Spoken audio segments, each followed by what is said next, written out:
Nostalgia is a powerful feeling. All of us throughout our lives chase that feeling as it brings us back to a time when life was simple and many experiences felt new and invigorating. With the release of Sea of Stars from Sabotage Studios, both newcomers and veterans of the RPG genre were treated to a game that wanted to take an innovative approach to a retro-inspired base.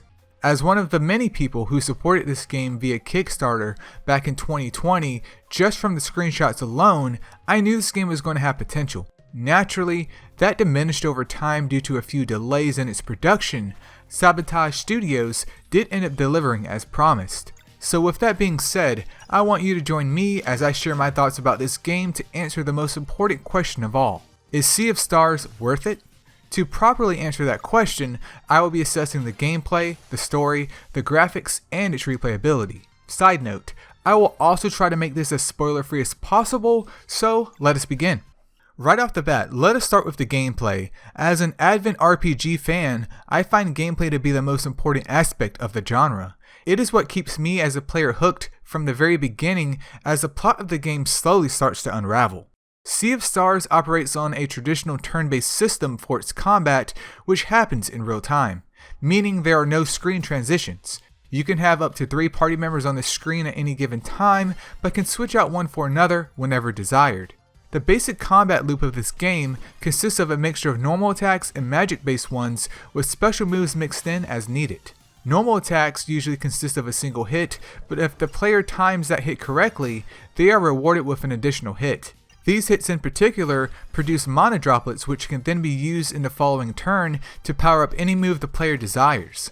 Magic attacks can share the same feature depending on which one is used, but with some variation. Zell's Sunball, for example, can increase in potency depending on how long the attack button is held down before its release, while Valerie's Moonerang can bounce off multiple targets as long as each deflection is properly timed. This same function can also assist the player when it comes to guarding moves. Each properly timed guard reduces the damage taken. I found this style of combat to be rewarding while also forcing the player to maintain some form of engagement, so it is a nice approach to a normally automatic system. In addition to keeping combat fresh, Sea of Stars also has a lock system in which a player can prevent or weaken enemies' attacks before their turn. Each character in the game has their own elemental and weapon type that can aid in destroying an enemy's lock. This adds another layer of depth to the combat as combo skills become a necessity to take out some of the more nasty locks. The variety on these locks, however, do tend to become a bit stale by the end of the game due to the limited amount of elements and types. This game also features ultimates or limit breaks for each character. Overall, I find the combat in this game to be sufficient. While some may see its depth as shallow at best, I do not mind a simpler approach from time to time, as not every game needs convoluted mechanics to be satisfying. Moving on to the story, the game starts fairly strong, but as it progresses, I found myself feeling a bit sideswiped by the plot. To properly explain this without involving spoilers, I found it easier to divide the story up into 3 segments, so first, let's focus on the beginning. The game starts with the focus being on the main characters Valerie, Zell, and Garl. As you progress through the game, we get an understanding of how they came into their roles and what their purpose is in the world. I appreciated the way the narrative was done during this portion, as it was a slow but meaningful burn. The game at this point sets the player up with who you are, what are you doing, and why you're doing it. The good guys get defined as well as the bad, so naturally, you would assume that would be the focus of the game. And that focus is maintained for a good portion of the game in the beginning. It is here in the middle of the game where this takes a shift, arguably for the worst in my opinion. The game at this point begins to lose focus. More and more characters get introduced, however the quality of their development is severely lacking. It is not that these characters do not get enough screen time, but more so the lack of meaning in that screen time. I like to think of this middle segment of the story as a truck with a bunch of melons in the bed. Sea of Stars starts on the paved road at a slow but gradual speed, but once the player hits the middle of the game, the truck takes a sharp right turn off into a gravel road while continuing to speed up. This naturally causes some of the melons, also known as the characters and plot, to fall off. Then the ending portion of the game is where it all comes to a stop. Now this is where the truck stops pedal to the metal and nearly all the melons on it either fly off or get crushed. I felt like the game offered a lot in the beginning with regard to building some connections between the characters and the journey that they were taking on, but by the end of it, The characters themselves seemed to be on autopilot. It felt as though the game was biting off more than it could chew for its runtime. You can tell that a lot of time, effort, and detail was front-loaded in the game, but due to deadlines, the latter portion suffered because of it.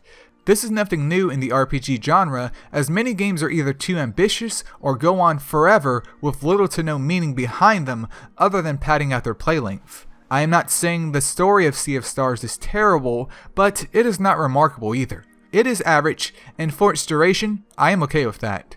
So if you happen to go into this game looking for an incredible tale, well, curb your expectations.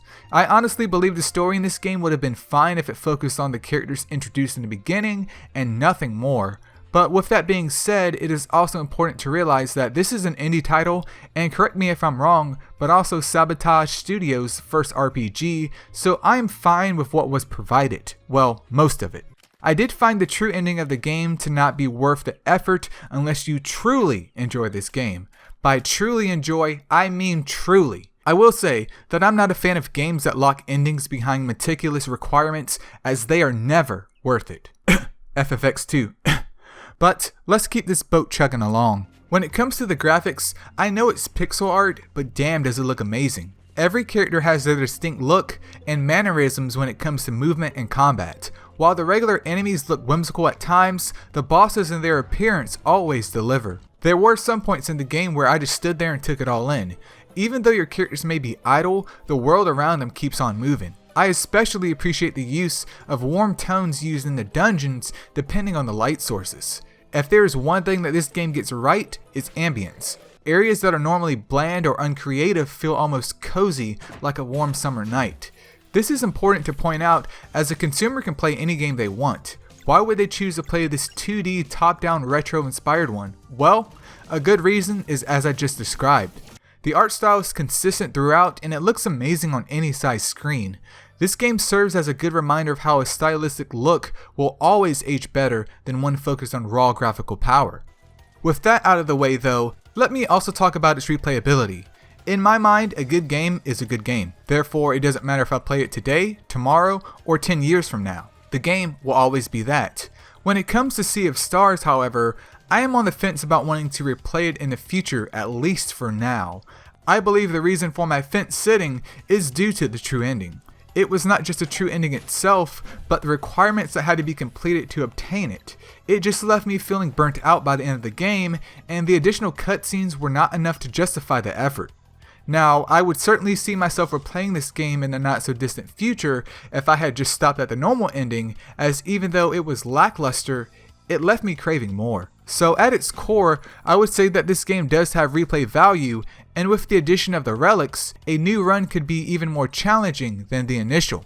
Speaking of relics, this is a feature I enjoyed having. Relics are special items found in the game that can make the game as challenging as you want it to be. If you are mainly playing just for the story, feel free to boost up your party's HP and be automatically healed after every battle. Or do you want a more challenging run through? Turn on another relic that increases the damage your party takes. I appreciate the flexibility it brings to the game with the simple toggle of a button.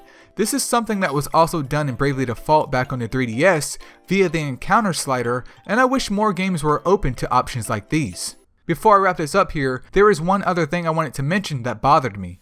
The encounters. While there are no random encounters in this game, there's also not much room for grinding. What I mean by that is the encounters in this game do not reset once you leave the room, or even every other room. So unless you go out of your way to enter and leave an area, chances are you will only fight the enemies in every map of this game once. I understand the thought process behind this, which is to prevent a player from grinding in the first place. However, I feel like the relics were a missed opportunity to enable respawns for enemies once the player leaves a room. I ended up finishing the game in its true ending 10 levels under the cap because of that. It is not that I want grinding to be mandatory, but more so that I wish it was at least an option. Ultimately, Sea of Stars is an exciting retro-styled RPG adventure that also throws in some modern twists. The combat in the game is fun and engaging, but may lack depth for those looking for strategy. The story, while not perfect, is decent, but it tried to bite off more than it could chew, which leads to a couple of inconsistencies. Graphically speaking, the game is gorgeous as every area I visited felt new and unique. Let me not forget to mention the music either. I was thoroughly surprised at how consistent Sabotage Studios was with producing banger after banger. There are more songs I like listening to in this game than I dislike. And the last thing I touched on was replayability. Yes, this game has it, but it is up to you as the player to decide how far you want to go with a second or third run. This is a game I would recommend to anyone out there looking for something short and cheap once it goes on sale.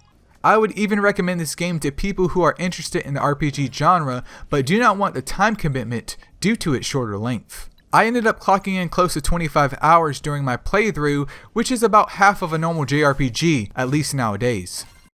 Is Sea of Stars perfect? Absolutely not. But when I compare this indie game to some of the AAA games released nowadays, well, suddenly my issues with this game no longer seem that bad. So, I would say it is indeed worth it.